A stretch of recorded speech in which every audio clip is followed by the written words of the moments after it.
Hey there, what's going on? Welcome to Cinema Recap. Today we'll be looking at that 2001 war film and one of my personal favorites, Enemy at the Gates. Spoilers ahead. Now our movie starts in a frozen landscape with two hunters crouched in the bushes, aiming for a wolf that darts through the trees nearby. One of the hunters is a young boy named Vasily, and the other's a much older man. He whispers to Vasily, teaching him how to remain undetected by the wolf. And that wolf comes closer, drawn to their horse. Vasily pulls the trigger, just as the scene fades to black. We fast forward to autumn 1942, a time where Europe lies crushed beneath the Nazi jackboot, and the German Third Reich is at the height of its power. Hitler's armies are charging through the heart of the Soviet Union towards the oil fields of Asia. But one last obstacle remains, a city on the Volga River, Stalingrad. Vasily, now a young man, is on a Soviet Union military convoy with his fellow soldiers when he spots a girl reading a book. We find out the soldiers, Vasily included, are headed towards Stalingrad to defend the city. It's September 20th, 1942, and as the train shudders to a halt, the young soldiers are grabbed from the train and tossed into the boats, amidst an act of war. On the other side of the Volga, Stalingrad's on fire and bombs are raining. Enemy warplanes soaring down, spraying bullets onto all the men in the boats. Some die, others are tossing themselves in the water to flee, but they're quickly shot down by their commanding officers.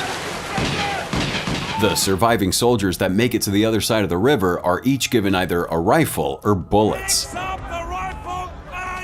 War presses around Vasily as he's led deeper and deeper into the smoking city, eventually reaching the heart of the battle, where German soldiers have set up a defensive trench, shooting down anyone that gets close. Nevertheless, the Russians are forced to either march onwards to die by German bullets or turn around and get shot for deserting. Bodies litter the battlefield, and birds rush in to feast on carcasses. A car carrying Russian propaganda pamphlets drives into German territory, narrowly avoiding landmines until it hits an obstacle and flips. The soldier commandeering the vehicle crawls out and hides in a pile of dead bodies. Germans shoot into the bodies and leave. But by some miracle, the Russian soldier, a commissar named Danilov, survives. He takes a rifle from one of the nearby bodies and coincidentally finds Vasily hiding in the pile as well.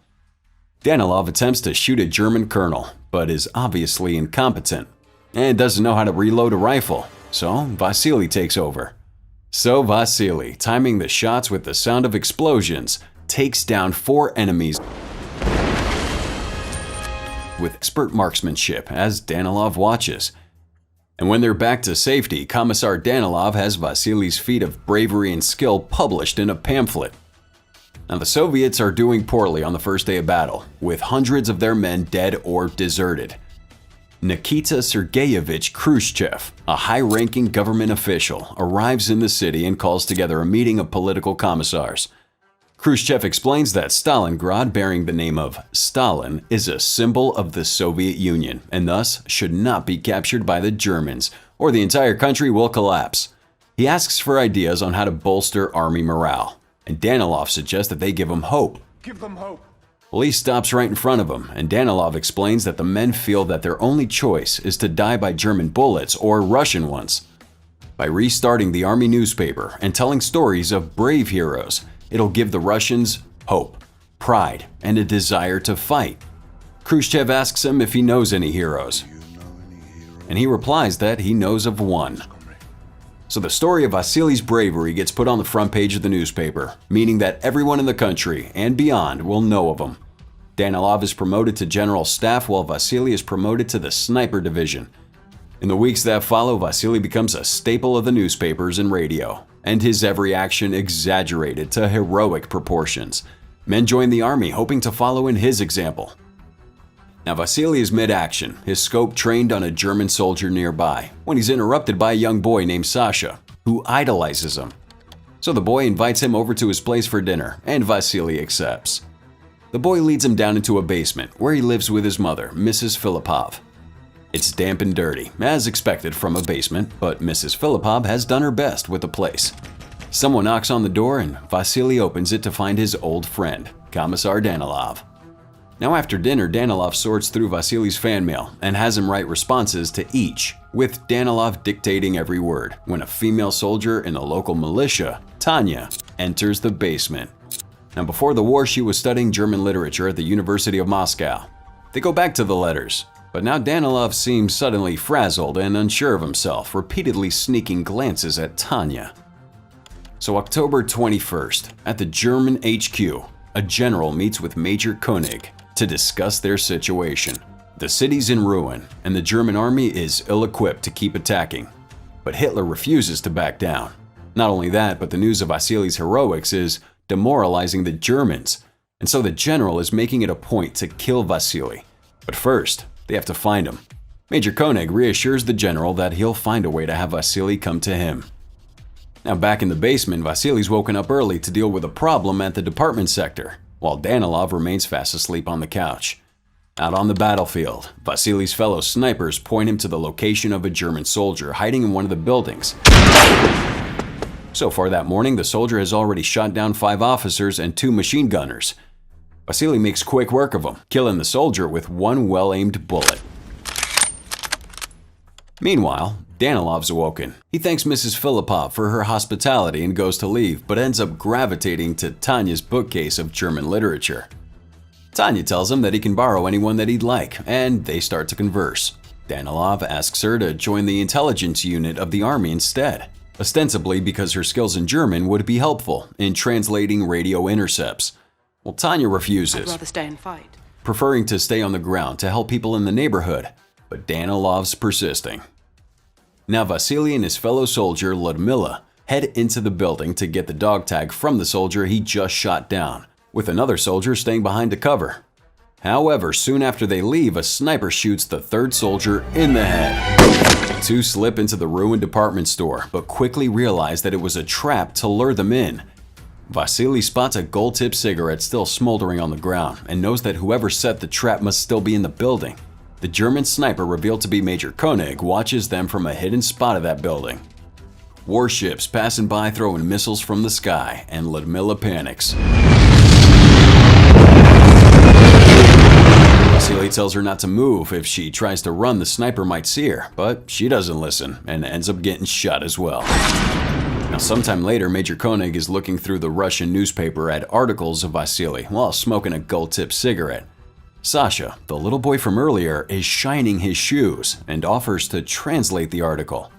After doing so, Sasha reveals that he's personally met Vasily.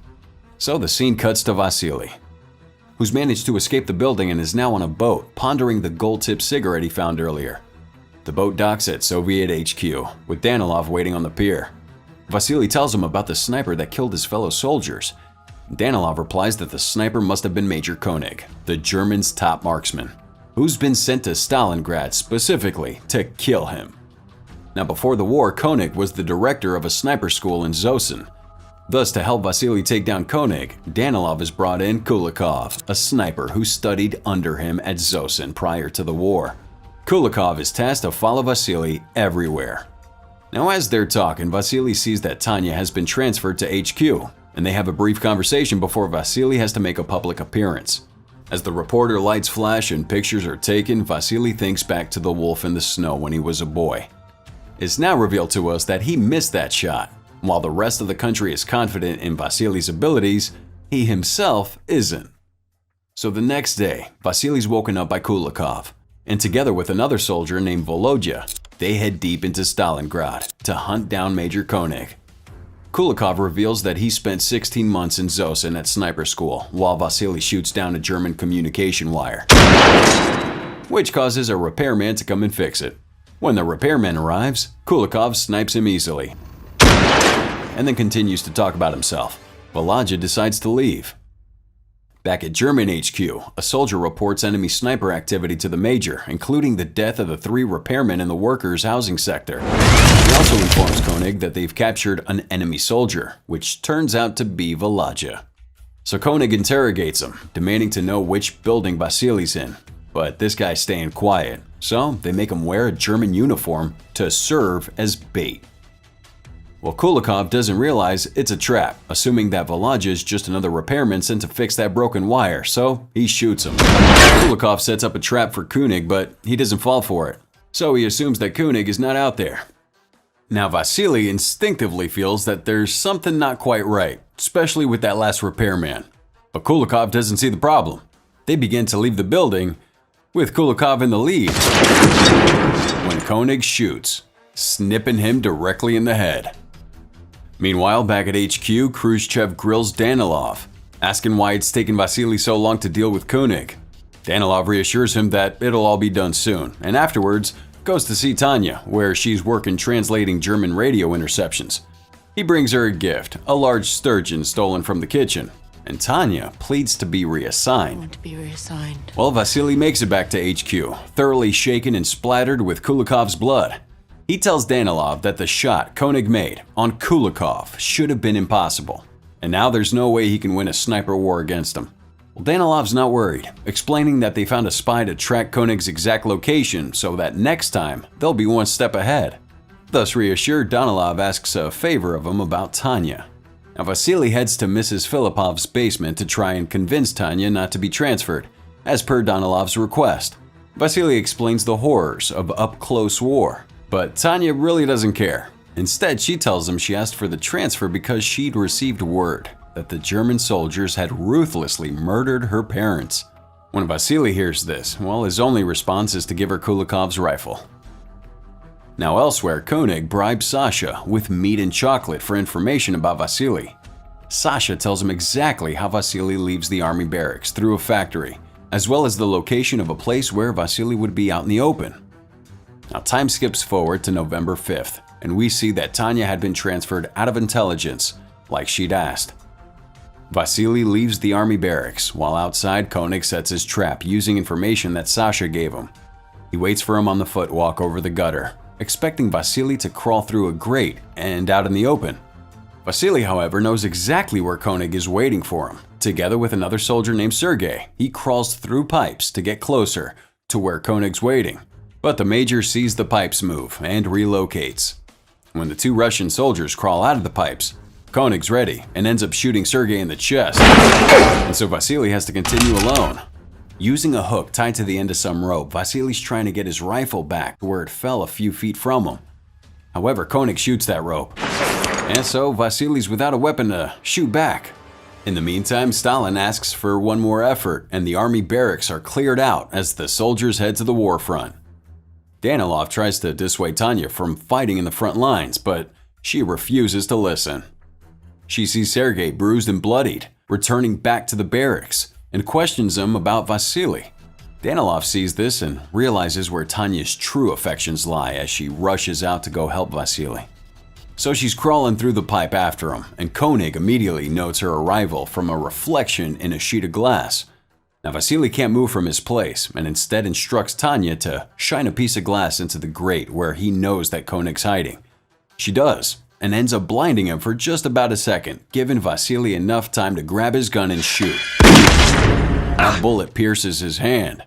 Now Koenig goes back to Sasha and questions him some more about Vasily. As Sasha talks about him with reverent enthusiasm, Koenig becomes suspicious of the boy's loyalties. Now back at the barracks, the soldiers who are still alive celebrate another day while Tanya and Vasily converse. He's explaining that he thinks people like Tanya and Danilov are useful because they've been educated, and thus they have to stay alive, but people like him aren't as useful, and so he doesn't value his own life that much. He also reveals that should he survive the war, he'd like to work in a factory one day as a supervisor. Tanya's all charmed, and they're looking at each other as if they might kiss just as the scene cuts. Now Danilov's typing up another article for the newspaper while Sasha watches in a nearby chair. He asks the boy what Tanya has been up to, and he replies that she mostly stays with the sharpshooters, like Vasily these days. Danilov then instructs Sasha to tell Koenig that Vasily will be at the factory soon. In his hand is a black and white photo of him standing next to Vasily, and taking scissors, Danilov snips the photo in two.